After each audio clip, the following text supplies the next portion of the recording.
Hey guys, Mr. Bowman here. Today's learning objective is in pink. We are learning to solve systems of equations with three variables using our graphics calculator. And that graphics calculator part is the really important bit. And I've got that over here on the right hand side of our screen. So the first thing to note is if we jump into our graphics calculator, your buttons may be slightly different, but there'll always be this equations mode. So we're going to start off by going into equations. Once you've done that, in our case that's A, once you've done that, you'll see a few options: simultaneous, polynomial, or solver. We are looking for F1. I'll just write sim for simultaneous equations. That's another way of saying systems of equations. That's F1 up the top here. And then after that, the question's asking you how many unknowns do you have? And in our case, we have 3 unknowns. So I can see 3 unknowns here. So I'm going to click down to F2 and you can see this little grid come up. And the formula up the top is actually really, really important. And it's going to be relevant to what we do and chat about in this video. So the first thing I want us to note is we can basically ignore this n that comes up in each of the terms. And that leaves us with the formula ax plus by plus cz equals d. And this is the generic equation that we need to be aware of. And for our table, what we need to do is we need to figure out, for every equation, A relates to what value or how many x's there are, B relates to how many y's there were, and C relates to how many z's there were. And D is the constant at the end of the equation. That's how much it equals to. So I thought the best way to help us figure this out is to just look at some questions, and I've got them already up here. So looking at question number 1, which will be question number 1 along here. You can see me navigating on the calculator. So graph number 1, we need to figure out what's A, B, C, and D. So we know A is equal to 1 because there's only one x. B is equal to 1. Y is equal to 1. And then finally, oh gosh, so y is not equal to 1. That C is equal to 1. And then finally, D is equal to 6. So what we're going to do is we're going to put in 1. So let's type in 1. And we go execute. Takes us to the next one. We've got 1 again for B.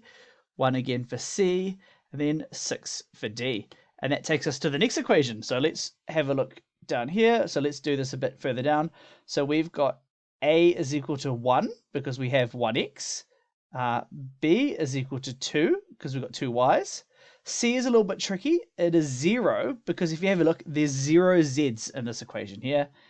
And then finally, D is equal to 5. So we can go ahead, same thing, put them up here. So we've got A is equal to 1.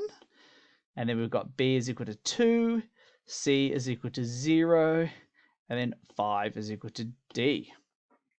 And our very last equation here, we've got A, how many x's there are, 2. B is how many y's there are, and in this case, again, there's no y's. So B, a bit tricky, B is equal to 0. Z, well, how many z's are there? So C is equal to 1, and then finally, D is equal to 5. So we'll finally enter that in. So we're going to go 2, then we've got 0, then we've got 1, and then finally we've got 5. So we've now got our 3 equations entered in, 1, 2, and 3. And the last thing, all we need to do here is now push execute.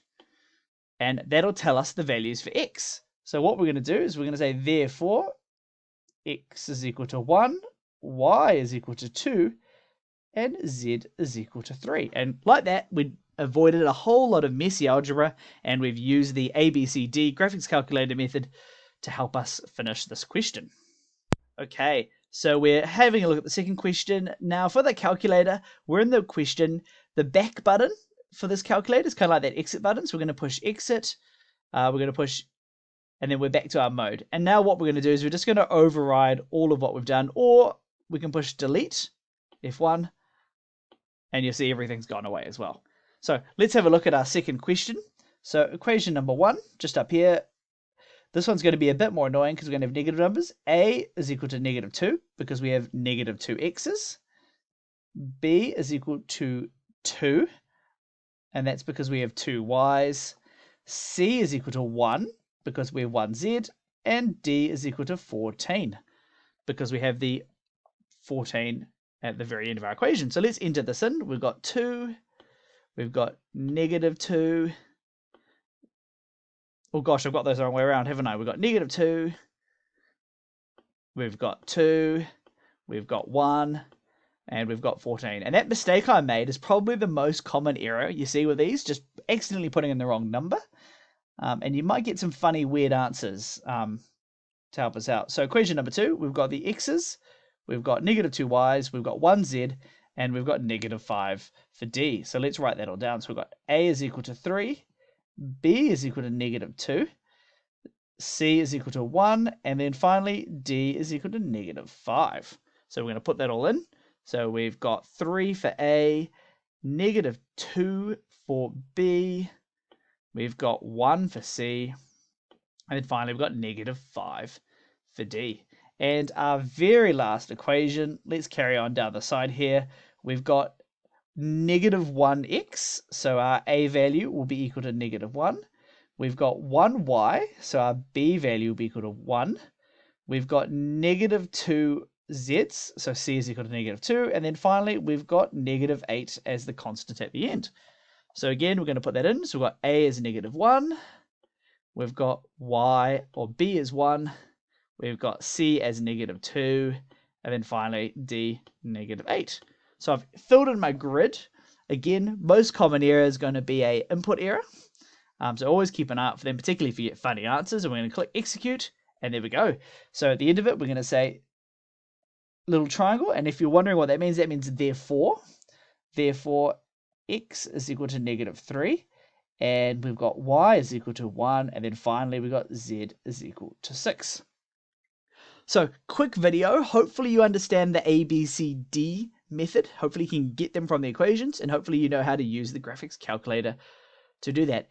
The calculator is a bit annoying. It's going to be new to most of us, so make sure you ask for help if you've got questions. Thanks so much for watching. I'll see you in the next one.